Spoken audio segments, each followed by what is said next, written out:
बीड शहरातील शाहूनगर भागामध्ये दगडफेक झाली आहे। अजित पवारांची राष्ट्रवादी आणि शरद पवारांच्या राष्ट्रवादीच्या कार्यकर्त्यांमध्ये हा मोठा राडा झालाय।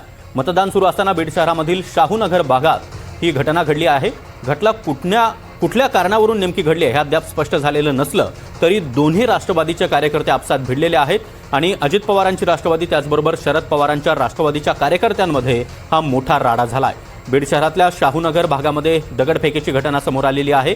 ही दृश्य देखील आपण पाहतो आहोत। लाठ्या काठ्यांनी मारहाण झालेली आहे, त्याचबरोबर मोठ्या प्रमाणात दगडफेक देखील झालेली आहे। अजित पवार गट आणि शरद पवार गट हे दोन्ही कार्यकर्ते या ठिकाणी भिडल्याचं पाहायला मिळत आहे। बीडमधल्या शाहूनगर भागातील हे दृश्य आपण पाहतो आहोत। पोलिसांनी या ठिकाणी मध्यस्थी करण्याचा प्रयत्न केलाय, वाद मिटवण्याचा प्रयत्न पोलिसांकडून करण्यात येतोय, मात्र दोन्ही राष्ट्रवादी काँग्रेस या ठिकाणी आपसात भिडल्याचं देखील पाहायला मिळत आहे।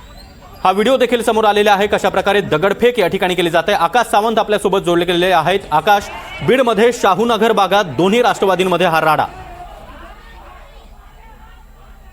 सागर एरवी लोकसभा असो या विधानसभा असो, बीडमध्ये कायमच बीड चर्चेत असतं। एरवी परळीमध्ये मात्र शांततेत मतदान प्रक्रिया पार मात्र परळीच्या बीड असेल, गेवराई असेल, माजलगाव असेल या भागात आहे। आपण बघू शकता की गेवराईमध्ये सगळे नक्कीच आकाश, मी तुमच्याकडे पुन्हा एकदा येणार आहे। तुमचा आवाज व्यवस्थित येत नाहीये। मात्र ही दृश्य आपण पाहतो आहोत। बीडच्या शाहूनगर भागामध्ये हा मोठा राडा झालेला आहे, दगडफेक करण्यात आलेली आहे, त्याचबरोबर लाठ्याकाठ्यांनी मारहाण देखील झाली आहे। अजित पवार गटाचे कार्यकर्ते त्याचबरोबर शरद पवार गटाचे कार्यकर्ते हे आपसात भिडल्याचं पाहायला मिळत आहे। तर हे दृश्य आपण पाहतो आहोत। या ठिकाणी मोठी गर्दी देखील आपण पाहू शकतोय, कशा प्रकारे तोडफोड करण्यात आलेली आहे। दुकानासमोरचे टेबल उचलून एकमेकांवर मारण्याचा प्रयत्न झालेला आहे, त्याचबरोबर लाठ्याकाठ्यांनी मारहाण झालेली आहे। बीडमध्ये हा मोठा राडा आपण पाहतो आहोत। शाहूनगर भागामध्ये अजित पवार गटाचे कार्यकर्ते त्याचबरोबर शरद पवार गटाचे कार्यकर्ते यांच्यामध्ये हा मोठा राडा झालाय। बीडच्या शाहूनगर भागामध्ये राज्यामध्ये नगर परिषद निवडणुकीसाठी मतदान पार पडतंय आणि अशा विविध ठिकाणी मोठा राडा शाहूनगरमध्ये देखील बीडमध्ये अशाच प्रकारे राडा आपल्याला पाहायला मिळतोय। अजित पवार गटाचे कार्यकर्ते आणि शरद पवार गटाचे कार्यकर्ते हे आपसात भिडलेले आहेत। दगडफेक त्याचबरोबर लाठ्याकाठ्यांनी मारहाण देखील या ठिकाणी झाल्याचं पाहायला मिळत आहे। तर ही दृश्य आपण पाहतो आहोत, कशा प्रकारे मोठा राडा या ठिकाणी सुरू आहे। दोन गटाचे कार्यकर्ते आपसात भिडले। दुकानासमोर जे बसण्यासाठी टेबल टाकण्यात आलेले होते ते टेबल उचलून एकमेकांना मारहाण झाल्याचं पाहायला मिळतंय, त्याचबरोबर लाठ्याकाठ्यांनी मारहाण झालेली आहे आणि एकमेकांवर दगडफेक देखील मोठ्या प्रमाणात करण्यात आली आहे। बीडच्या शाहूनगर भागातील हा धक्कादायक प्रकार आपण पाहतो आहोत। पोलिसांकडून या ठिकाणी शांतता प्रस्थापित करण्याचे प्रयत्न केले जात आहेत। लाठी चार्ज देखील या ठिकाणी झाल्याचं समजतंय, मात्र ही दृश्य आपण पाहतो आहोत। सुरुवातीला मोठ्या प्रमाणात दगडफेक झालेली आहे आणि लाठ्याकाठ्यांनी एकमेकांना मारहाण देखील झाली आहे। बीडच्या शाहूनगर भागातील ही दृश्य आपण पाहतो आहोत, कशा प्रकारे दोन गट आमने सामने आले आणि दोन्ही गटामध्ये हा तुफान राडा झालाय। बीडमध्ये नगर परिषद निवडणुकीदरम्यान माजलगाव त्याचबरोबर गेवराई या ठिकाणी देखील मोठा राडा झालेला होता आणि आता बीड शहरामधील ही दृश्य आपण पाहतो आहोत। बीड शहरातील शाहूनगर भागामध्ये अशाच प्रकारे दगडफेक झाली। आकाश सावंत आपल्यासोबत जोडले गेलेले आहेत। आकाश, हा मोठा राडा झालेला आहे, नेमका राडाला सुरुवात कशामुळे झाली आणि सध्याचं काय वातावरण आहे?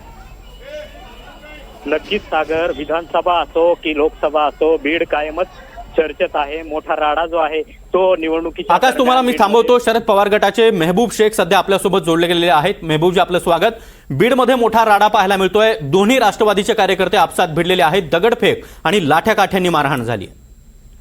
असं की सत्ताधारी पक्षाच्या पायाखालची वाळू घसरायला लागल्यावर आता सगळ्याच महाराष्ट्रभर अनेक ठिकाणी ते आता गुंडगिरीवर आलेत, दहशत करण्यावर आलेत, जेणेकरून मतदार राजा हा मतदानाला बाहेर पडू नये म्हणून प्रत्येक ठिकाणी आता गोंधळ करायचा, दगडफेक करायची किंवा वातावरण खराब करायचं, जेणेकरून मतदारांच्या मध्ये भीतीचं वातावरण झालं पाहिजे आणि मतदार हा मतदानासाठी बाहेर नाही आला पाहिजे। हा प्रकार सत्ताधारी पक्ष आता संबंध महाराष्ट्रात करताना दिसतोय। मात्र मेहबूबजी, फक्त बीडच नाहीये, बीडमध्ये माजलगाव त्याचबरोबर गेवराई या ठिकाणी देखील अशाच प्रकारे राडा झालाय आणि राज्यातील इतरही भागामध्ये मोठं गोंधळ आणि मोठा राडा आपल्याला पाहायला मिळतोय। नगर परिषद निवडणुकीच्या निकालावरून आधीच गोंधळ आहे आणि मतदानाच्या दिवशीच अशा प्रकारे राज्यभरात मोठमोठे राडे आणि मोठमोठा गोंधळ आपल्याला पाहायला मिळतोय। नाही, हे दुर्दैवी आहे। खरं तर लोकशाहीमध्ये लोकशाहीचं पावित्र्य जपलं पाहिजे, निवडणूक ही खेळीमेळीच्या वातावरणात व्हायला पाहिजे, पण तुम्ही बघा सगळीकडे आता गेवराईमध्ये भाजप आणि राष्ट्रवादी अजितदादा गट हे भांडतायत. म्हणजे सगळीकडे सत्ताधारी पक्षच ही दहशत निर्माण करायचा प्रयत्न करतोय, जेणेकरून मतदार हे मतदानाला आले नाही पाहिजे, त्यांच्यामध्ये दहशत निर्माण झाली पाहिजे. हा एक प्रयत्न आहे. यांनी पैशाचा वापर केला, यांनी आमिषाचा वापर केला, भाषणातून दम दिले, निधी देणार नाही हे सगळं सांगून पण आपण आता पराभूत होतोय ह्या भीतीने आता ते राडा करायला लागलेत, ते गोंधळ घालायला लागलेत आणि मतदारांनी मतदानाला येऊ नये याच्यासाठी हा सगळा प्रकार चालू आहे. बरं, मात्र बीडमधून आपल्याला काही माहिती मिळालेली आहे का? बीडमध्ये नेमकं काय झालेलं आहे? कारण प्रचंड गर्दी आणि लाठ्याकाठ्यांनी मारहाण झालेली आहे. सध्याची काय स्थिती आपल्याला या संदर्भातली माहिती मिळाली? नाही, मी आता अजून पूर्ण माहिती घेतली नाही, बरं. पण मी गेवराई आणि माजलगावची माहिती घेतली, परळीत माहिती घेतली, तर प्रचंड मोठ्या प्रमाणात मारामारी ही सत्ताधारी पक्षाचे लोक करतायत. मारामारी झाली की सुशिक्षित मतदार आहे, गोरगरीब मतदार जे असतो तो म्हणतो जाऊ द्या तिकडे भांडण चाललंय, आपण मतदानाला जायला नको, घरातच बसू. म्हणजे मतदारांनी मतदानाला येऊ नये यांचा पराभव दिसायला लागला, म्हणून सगळीकडे सत्ताधारी पक्षाच्या लोकांनी महाराष्ट्रभर हे राडे सुरू केलेत आणि सगळ्या महाराष्ट्रात कमी जास्त प्रमाणात हा प्रकार आता सुरू झालाय.